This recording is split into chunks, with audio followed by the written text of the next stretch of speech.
All right, we're back. It is Skye in Nairobi, Kenya, Hans in Belgium, somewhere in Flemish speaking Belgium. Hans, we're going to talk today about masculinity. You've often been disgusted with certain things about me, and I've been disgusted in certain things about you. And I think that yeah, there's a fun and I think important discussion to have around masculinity and what is it. And but before we dive into all that, I just want to say, yeah, I am 1 week from moving out of Nairobi. The last the last year, I've been planted here to do the Calling All Men Summit, to have a baby, and to raise our baby to 6 months of age. But now I'm taking my family on the road, and in about 1 month we'll be leaving Kenya, and we're gonna go. I'm gonna invite my Kenyan girlfriend and my Kenyan child on the road with us. So looking to meet up with you, Hans, somewhere in the Wild West, Wild Western world, perhaps. But okay, so I set up this conversation a little bit. What is alive about it for you? And let's jump into it. Well, that it's great. You're going on travel with your family. Um, Take a sip of my well, whiskey here. you send me a text message today where you expressed Audio that message.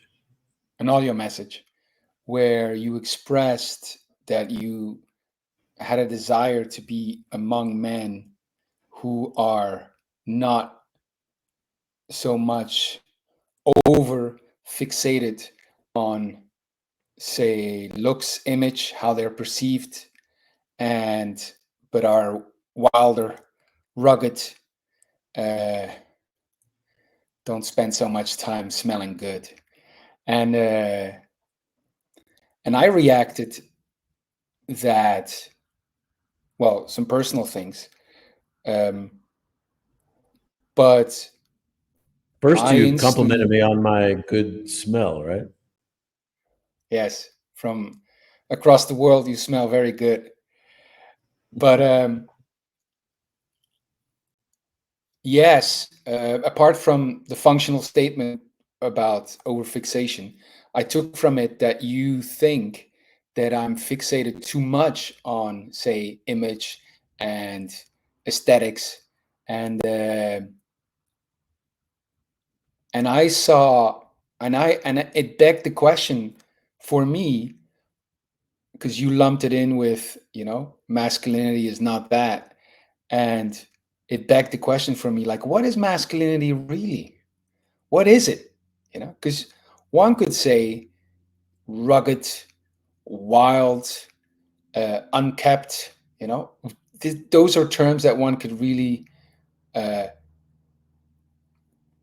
connect with masculinity for sure, and find some examples of that. But at the same time, I know of a couple of examples where, say, great men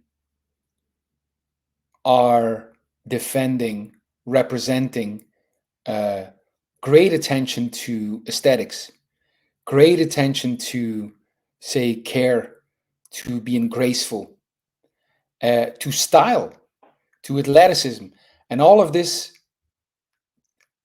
What's interesting to me about this is there are some terms that people usually connect with masculinity, like, say, ruggedness, and then there are some other terms that people would connect with um, masculinity, um, say, um, mm, carefulness or grace. You look at the samurai, or aesthetics. You look like at a guy who's or athletics. You look like a guy that we both follow, like Wes Watson, who really defends that. And what's interesting is those two terms, on the one hand, say ruggedness, and on the other hand, say presentation or aesthetics, they're almost like, you could easily make a point that they're the opposite of each other, yet both are connected with masculinity to some people. And so, what is masculinity really? You know, what is it? Well, I mean, as you talk, I can definitely point to, men that we uphold as, kind of at the pinnacle of being masculine, such as James Bond, right? It always dresses impeccably. He presents himself gracefully. He's, so yeah, I agree. And, I mean, you can't say that a man in military uniform, impeccably dressed, is not masculine, or Mm, that presentation is not masculine. For sure it is. For sure it is. So, but I think there's a distinction to be made here. And I think it's like, okay, you take this soldier who presents himself impeccably. He's saying he's sending the same message to other men as the rugged guy who doesn't care about his looks, but who's just fucking, you know, a wild man, let's say. And I think that it's like ready for the unknown, mm, ready for battle, mm, ready for mm. whatever the challenge is ahead, like undaunted. And the one is willing to like doesn't give a fuck how he looks. He's just ready for the adventure. He's ready for the unknown. Um, and and I think especially, let me point to the modern culture of me, like just me and just right now, because Before there's you so go many on, guys. sorry, because that's very interesting. Like, hold that thought, just me. What you just said is striking to me. Like, would you then say like the core of masculinity is readiness for the unknown? I think it's I think it's courage and readiness to do Mm, whatever is necessary. And the scariest mm. thing necessary is to be in battle or to risk your life, right? For the cause, for your people, for truth, for whatever it is. And because yeah, I think that's the fundamental masculine responsibility. I mean, at least it's the first one. And I would say it's a fundamental one, because I don't think that you can talk about leadership or as a responsibility or fatherhood. Like, I think warriorship comes first. I would say, that when a boy goes from being a boy to a man, it's primarily going from boy to warrior. Is essentially it's stepping into courage and a willingness to make sacrifice of physical pain and even life for your people. You've said many, many Face terms what there. Go You ahead. said many, many things there. You spoke about like trying to articulate the core of masculinity. You spoke about courage. You spoke about the readiness to face the unknown, warriorship, sacrifice, facing. So, as we are exploring, what does it really mean, masculinity? This is interesting to me. Like tapping into what that is. What is that core? What is that first and pivotal, fundamental trait of Well, masculinity? I think that for a boy to be respected as a man, he has to come to embody the traits associated with the warrior and not the little boy. If Mm, he does not make that transformation of identity, then he's going to be judged as feminine, as weak, as a child.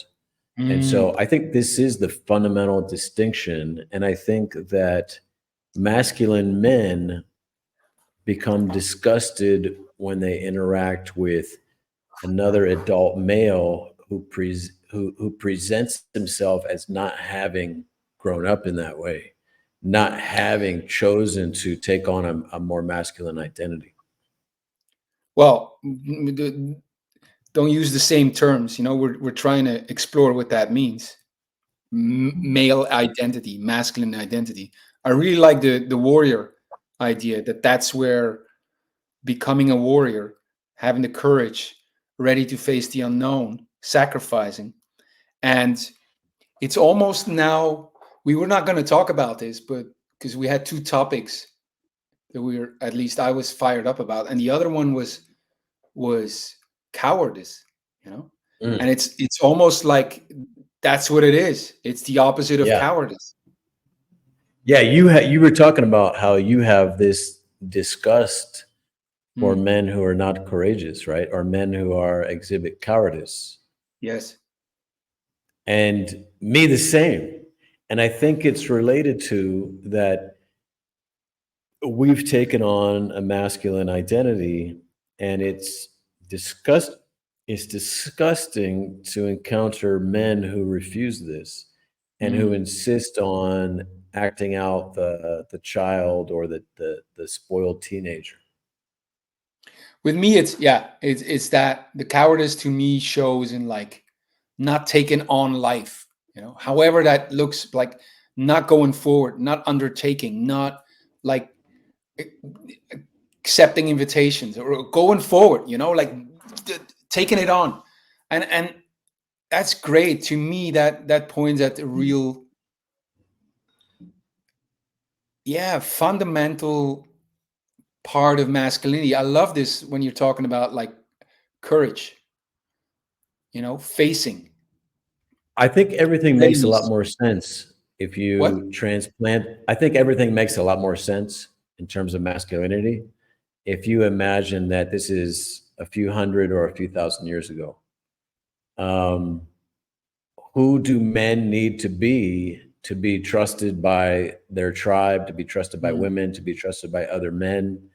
As a man, who do we need to be? I think this is deep, so it's just that we have the luxury today because of the incredible wealth of this modern world and the provision of government, like you're not, it's really hard to not survive in today's world. I mean, it's so luxurious compared to all times in the past, you know. Like guys have the choice now to not grow up, to not become men, right? But you're not going to survive inside of a tribe if you refuse to become an adult.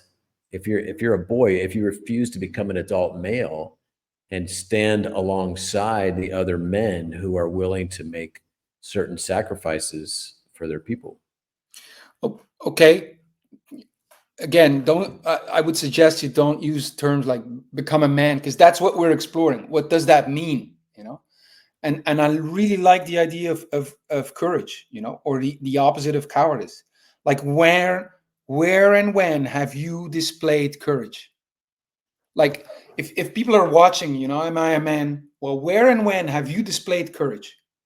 Yeah, so I think a good term here, one that I've been using myself lately, is masculine honor. Masculine honor. And so, from my honor work, I use honor to represent a feeling or a spirit, the spirit of honor or the feeling of honor. But masculine honor, it's more like the reputation that you want to uphold among masculine men of belonging to that group, of being a masculine man. So masculine honor, like it it doesn't respect not being courageous. It does not respect cowardice, right? So if you have taken on an identity where Like if you have been initiated, right, by warriors or by men who um, have gone, let's say, from boyhood to manhood, and you want their respect, internally, you know that you cannot show up cowardly. You know Mhm. that you must be willing to do the same thing that all the rest of them would do to, for example, This is stand between your family and the wild beasts attacking them, or yes, but this is like because you describe it in epic, but also equally, I would say, almost hypothetical terms. And I want to bring it really close to home because it's I think courage and cowardice is a great way to address what's going on with so many men. Like I had a guy, a Viking, or he's Scandinavian, inquire, about coaching with me, you know, and I draw out a vision of where we could work on, and it's a big vision, and he's in he's in sufficient pain to be able to say yes to that, you know, and still he says like we could work it out, and still he says no, like not right now, like literally not right now, and and I'm like, what's going on, and why am I so annoyed by that, and and a great way to connect over that with him, like I'm looking at like how can I what can I do to like to, to get him where I know that he would like to be, and talking about cowardice and talking about courage is great. Because I could see it, like I could tell him, when and where have you been courageous? Because that's what's going on. You're being a coward. You're just being a coward. And I would not use coward because it could be like it could they could react to it, But what's the courageous thing to do here? How have you been courageous? Like the fuck, you know? And and like cowardice and courage is a great way for me to talk with this guy. Way more than warriorship, way more than sacrifice, way more than facing the unknown. Like I, I, I just came up with that question, and I like it. Like, where and when have you been courageous? Where and when have you been courageous? You've lived until 35, Like, tell me sincerely, because I suspect you have not been, So I think this is a great core principle of masculinity is courage, and it translates in so many things, the willingness to sacrifice, the readiness to face the unknown, the warriorship, that's all ways of like where we can display this personal trait of courage. So I really like this courage as the and core of masculinity. today online you have all kinds of different groups with different values, with different ideals, and a lot of young guys coming up today are essentially conditioned to want to be accepted and belong inside of these groups, many of which are co-ed, or many of these which are kind of run by, let's say, feminist ideals, or more female values or ideals. And to their great peril, to their great detriment. And the online space does not really lend itself well to masculine ideals, because there is no, like, you can say whatever the fuck you want in the comment section or online to someone else. You're not going to get beat up. You're not going to get your face smashed in. You're not going to be held to account. You can say whatever you want online.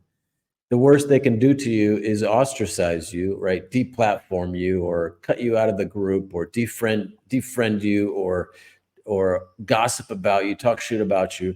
These are all this is all feminine forms of aggression, primarily forms of aggression used by women. And so what men are largely lacking today is to be in groups of masculine men that then have them naturally want to be respected by these masculine men. And to do that, they actually need to let go of their boyhood self, and they need to display the traits of a masculine that would earn the respect of these other masculine men. And so, yeah, I mean, this is becoming more real to me as I talk about it. But just the nature of social media and the internet is a huge thing in the way of the development of our men, or our boys into men. Yeah, what I'm taking from this is courage. That's great articulation of what it means to be a man, to be courageous. But there could I be love other it. reasons, right? Why he's saying no, or why he's saying not yet, to Yeah, of you. course. Of course. Of course there could be other reasons, you know. And But I I think get a this is sense I get a sense from it that it's that, you know, it's this, whew, it's a bit too much. And so, yeah, like, how do I inquire about that, you know, without assuming he's not being courageous? You know? Is ask him, you know, where and when have you been courageous? You know, you don't even need to tell me, you know, if you know you've been cool, you know, that's good. I'm just looking for a way, Michael, to as a coach, I'm looking for a way to address this with a man, you know, because you could be dismissive of it, you know. I could say, well, fuck it, you know, and I do that too. I don't answer him. I'm like, he's a pussy, you know. Don't answer him. But both the amount of emotional reaction I have to that, you know, and my desire to be better as a, say, transformational coach, have me look into, like, how can I address that, you know. And like, being dismissive is not the most transformative way I can be about this, you know. And so for that, I love this inquiry, you know, of like, and question to him, are you Well, there's different courageous, you ways. know. Yeah, there's different ways to go about it, right? Like, you have the Navy SEALs, for example. You don't get to be called a Navy SEAL until you pass the tests, right? Once you pass the test, you can be called a Navy SEAL. Otherwise, if you get kicked out of the program, or if you fail the program, or you drop out, you're a piece of shit, right? So there are a lot of different ways to have men choose to level up. I mean, Wes Watson presents a certain way of going about it, you know. Um, he sets a certain example, he shows his example, and it calls out anything less as being a bitch, being a whiner, being a loser. And at a certain point, a guy who's maybe doesn't like him, or isn't ready to sign up, at a certain point, he might say to himself, I want to be respected by Wes, you know. I don't want to be one of these losers that he's talking about. I would love to have his respect. And there's a big power that having the respect of other masculine men affords you. I mean, it's huge, you know. Hmm. So it's a huge reward. So to hold a very high standard, and you being the one who is the chooser, okay, you're not ready yet, you know, and shooing them away. that's a great dynamic to employ as well, right? Because if I'm a masculine, if I pride myself in being a masculine man or a warrior, I'm gonna discard anyone who shows any level of pretense or fakeness or wannabe-ness. Like, it's gonna be disgusting to me because I paid the price to earn that, to gain that respect, to get that kind of identity. And so I think this explains a lot of the hazing at fraternities, the hazing rituals. It's like, um, there needs to be a price you pay. There needs to be something you give up in order to have this respect. It's like, we need to know that you're really a man we can count on. Like, if the enemy invaders come or if the shit hits the fan, we can count on you. And Mm, so this interesting. kind of brings us back to our, you know, discussion in the beginning of, yeah, like there's a certain amount of showing off image wise, even that Wes Watson does. As much as I respect him and I admire that he's willing to go to extremes to show he's willing to be the one and always take responsibility and take the lead. Um, when he goes overboard on, like, he's showing his, it's like he's caring too much about his image. To me, this is a Well, very unmasculine thing. is that an impression? Because I don't think he cares about his image at all. I don't think so at all. I think he cares about aesthetics. I think he cares about how he presents himself. I don't think he cares about what people think about him at all. So, in that sense, he's not caring about image at all. That's my impression. You know?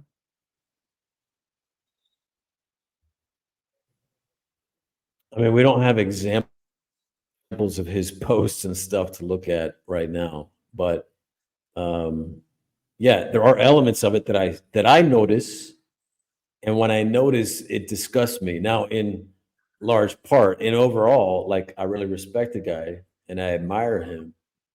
Um, but to the extent that I see these things in you or in other men, it disgusts me as well. And so, yeah. But what are you talking about? Are you talking about the occupation with what other people think, or are you thinking, or are you think the preoccupation with, say, aesthetics?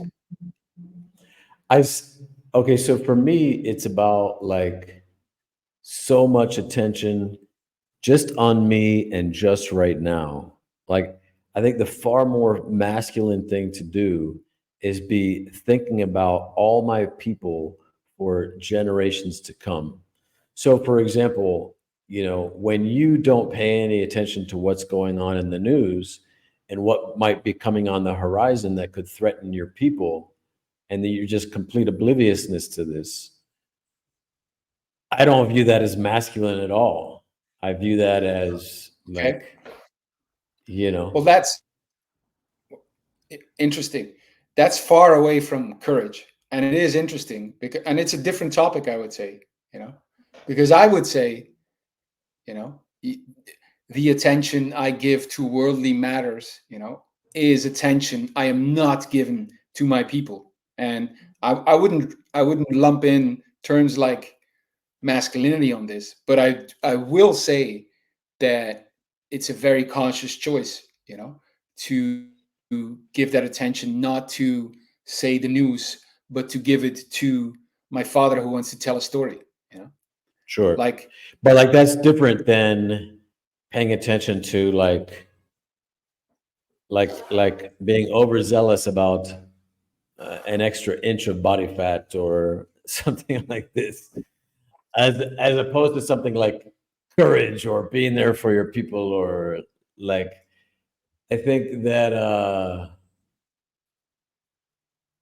Yeah, and in general, this is my sense about modern guys and the impact of social media and the internet and everything is about taking my selfie and all of this.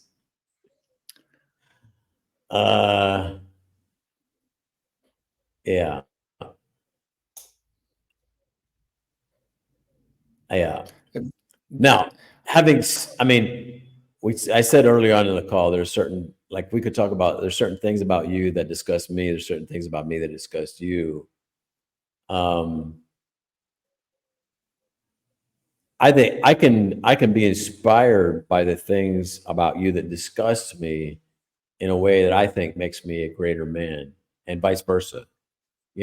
So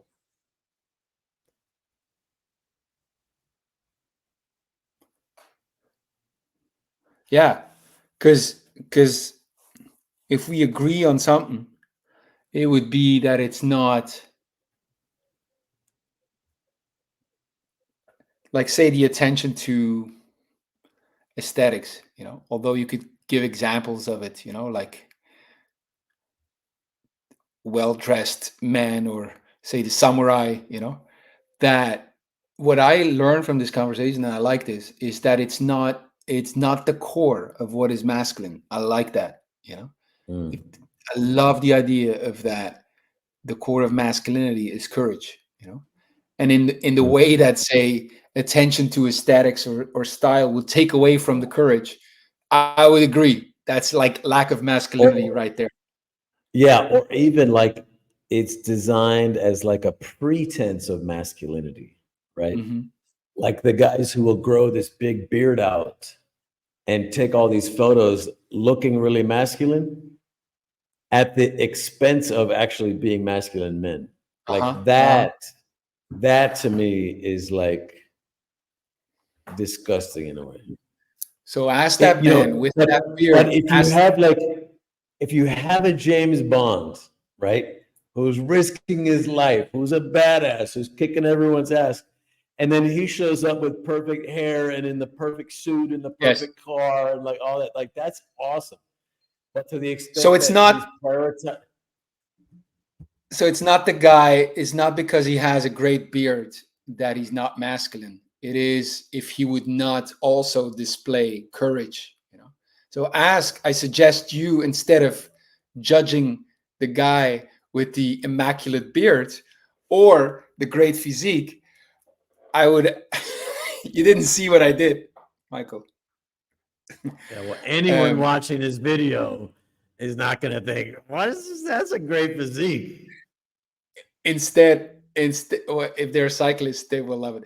But instead of judging that man, you know, you can ask him, or or you can ask yourself: Has this man displayed courage? Where and when has this man been courageous?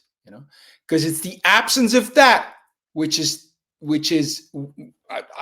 agree on, is the absence of courage. It's the cowardice that is a lack of masculinity. It's not the immaculate beard. It's not just that for me. It's not just that. It's like an attachment to image over, let's say, masculine honor. Masculine honor will require me to be courageous. It'll require me to do the courageous thing. Right. Image requires me to look good. Well, And that's the same thing. It's the attachment of, say, image, what you call image, over courage. If I having a don't think, masculine, but I don't think it's just a matter of like, have you done some courageous things? Like that's not. I get what you're looking at. You're looking at a test for that, but um, like I don't know. You can look at someone's behavior and see what's more important for them. You can see, and be careful, Michael. to the extent that they're really prioritizing image over courage or honor. Yeah, like to me, it's like, ugh. Yes, but you Yeah. cannot judge that just by the way they take care of their image. You can't. You know. you to see that whole equation, you need to see that they're prioritizing their image over courage. You need to see it, you know, you because if not, it's just your assumption. You're thinking it.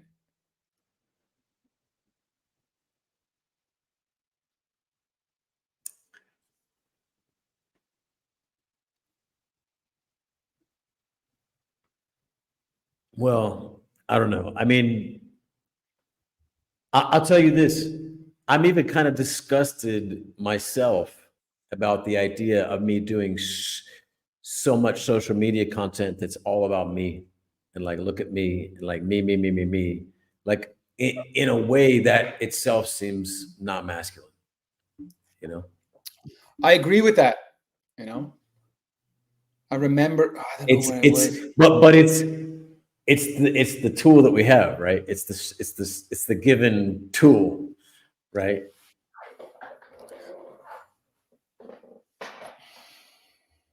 I mean, for marketing and so forth. Well, there. Okay, we're jumping to a different topic here, but don't do it. I think there's great power in showing. You know, not about you. There's great. Yeah, you don't have to put selfies, Michael, and I suggest you don't,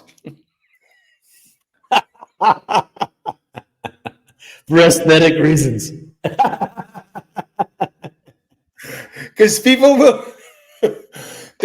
You'll put a barrier between you and your work for the viewers. You know, don't do it. Yeah. I get it, man. I get it. For me, the main insight here is we're going already.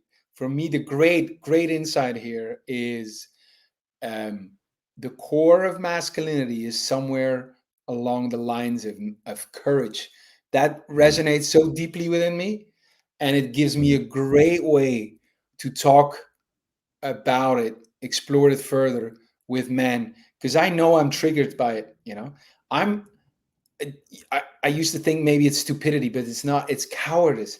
It's cowardice that makes me want to just pull a guy through the internet and slap him in the face. You know, when an opportunity is given and you're not jumping on it, you're not rising to the occasion. When dragons are coming to your village and you're hiding in the corner, not now.